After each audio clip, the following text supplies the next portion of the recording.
Good morning, my dear student. Today we have to discuss new chapter water. Water, you know formula of the water H2O.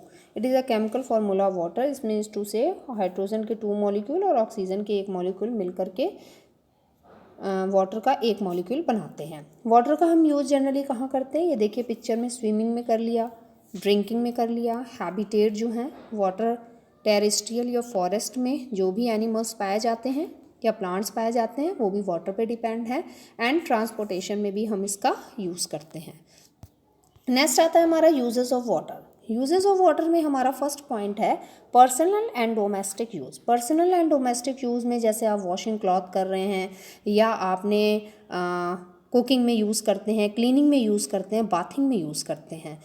Next आता है हमारा agriculture purpose. Agriculture purpose में हम water का बहुत ज़्यादा use करते हैं क्योंकि इंडिया जो है एक माना जाता है कि एग्रीकल्चर की फील्ड में ये बहुत ज़्यादा वर्क करते हैं. अब इसमें वेजिटेबल्स हो गए, क्रॉप्स हो गए, पूरे ईयर के ईयर होते हैं. अपने घर में हम गमले भी लगाते हैं, उसमें प्लांट्स लगाते हैं. तो इन सब में हम जो यूज़ करते हैं वाटर, उस फील्ड को हम बोलते हैं एग्रीकल्चर. नेक्स्ट आता है इंडस्ट्रियल पर्पस. इंडस्ट्रियल पर्पस में क्या होता है कि केमिकल इंडस्ट्रीज़ हैं या फिर पेपर मिल्स हैं, तो इन सब में मेडिसिन्स की हो गई, कॉस्मेटिक की हो गई, तो इनमें क्या करते हैं हम इस फील्ड में भी हम वाटर का यूज़ करते हैं. In radiator of the vehicle. Vehicle में भी हम यूज़ करते हैं. बसेस हो गई, ट्रक हो गई, इनके इंजन को कूल करने के लिए. इनके इंजन कभी कभी इतने ज़्यादा गर्म हो जाते हैं कि जो हमारी ये व्हीकल्स होते हैं वो चलना बंद कर देते हैं. तो हम क्या करते हैं कि वाटर डाल के उसको कूल करते हैं. तो रेडिएशन, इस टर्म को हम बोलते हैं रेडिएशन कर रहे हैं, व्हीकल के इंजन को हम कूल कर रहे हैं. नेक्स्ट आता हमारा ट्रांसपोर्टेशन. ट्रांसपोर्टेशन क्या है? जो शिप होती हैं, आपको पता है कि वाटर के अंदर शिप जहाज़ चलते हैं. तो इनके थ्रू अगर हम एक मटेरियल को या कोई भी सामान एक जगह से दूसरी जगह ले जाते हैं तो उसको हम बोलते हैं ट्रांसपोर्टेशन.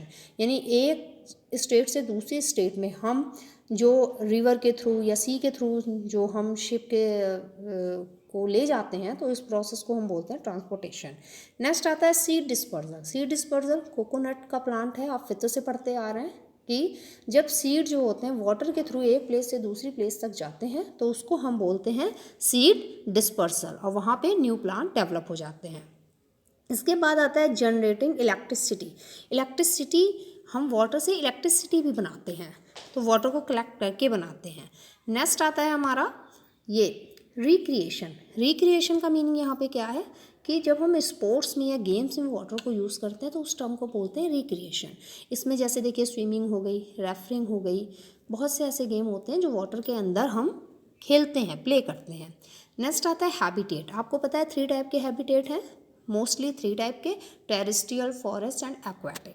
यहाँ के एनिमल्स और प्लांट्स दोनों ही वाटर पे डिपेंड होते हैं, तो यहाँ पर भी वाटर की नीड होती है. इस फील्ड में भी वाटर यूज़ किया जाता है. अब नेक्स्ट आता है हमारा कि सोर्सेज ऑफ वाटर क्या है. सोर्सेज ऑफ वाटर जो है हमारा बहुत तरीके से होता है. सोर्सेज ऑफ वाटर जैसे आप देख लिए पूरे इंडस्ट्रियल में भी 97% जो वाटर है, टोटल वाटर अवेलेबल है हमारी अर्थ पे. अब 98% 97% है, उसमें ओशन भी आ जाते हैं, हमारे सैलिन भी आ जाते हैं. कुछ वाटर जो है 97 में अधिकतर वाटर जो है वो सॉल्टी है. सॉल्टी वाटर को हम यूज़ करते हैं, यानी सॉल्टी वाटर में से भी 0.1% जो वाटर है, 0.01% जो वाटर है उसको हम फ्रेश वाटर बोलते हैं और उसी वाटर को हम यूज़ करते हैं अपनी एक्टिविटी के लिए. सोचिए 97% वाटर है वो सॉल्टी है, लेकिन 0.01% ही हम यूज़ कर रहे हैं अपने डोमेस्टिक वर्क के लिए, एग्रीकल्चर के लिए, व्हीकल्स के लिए, सब के लिए. तो ये होते हैं हमारे, इन वाटर को बोलते हैं हम फ्रेश वाटर. फ्रेश वाटर कौन है? जो रिवर, ओशियन या अर्थ के अंदर जो कलेक्ट होते हैं, एक्वाफायर्स, इनको हम बोलते हैं. अब ये ओशियंस वगैरह हैं, वहाँ से जो वाटर होते हैं वो मेल्ट होके नदी की फॉर्म में कन्वर्ट होके एक जगह से दूसरी जगह जाते हैं. रेन वाटर आते हैं, तो जो रिवर में, लैक में वाटर कलेक्ट होते हैं उसको हम यूज़ करते हैं, उसको हम फ्रेश वाटर बोलते हैं.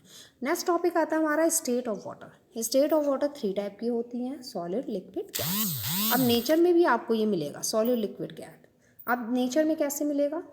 जो आपके ग्लेशियर वगैरह हैं वो सारे के सारे सॉलिड हैं. घर में आप देख सकते हैं आइस क्यूब सॉलिड है. इसको बाहर निकालेंगे, बाहर का टेम्परेचर इसे मिलेगा, ये किस में कन्वर्ट हो जाएगी, लिक्विड में। लिक्विड में कन्वर्ट होने के बाद अगर सन की लाइट इसके ऊपर पड़ रही है, लेक या रिवर या सी होती हैं, सन की लाइट पड़ी है, वाटर इवेपोरेट हो रहा है और किस में चेंज हो गया, गैस में। तो ये क्या हो गया, वाटर 3 स्टेट में चेंज हो गया, सॉलिड, लिक्विड, गैस। तो ये 3 स्टेट में पाए जाते हैं।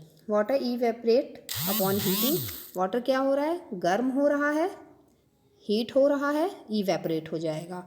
और water vapour does not carry away the salt with it, जैसे ही इसमें ये वाटर वेपर में कन्वर्ट हुए तो सॉल्ट की क्वांटिटी इसमें नहीं रहती। और हीटिंग जो है वो electrical to convert water into the water vapour क्या होती है, ये जो अगर हम हीट देंगे तो वाटर क्या होगा, वाटर से वाटर वेपर में कन्वर्ट हो जाएगा। तो आज हमने ये टॉपिक पढ़ा है। In next topic we will to read water cycle. तो any query related to this topic please ask from me. Thank you.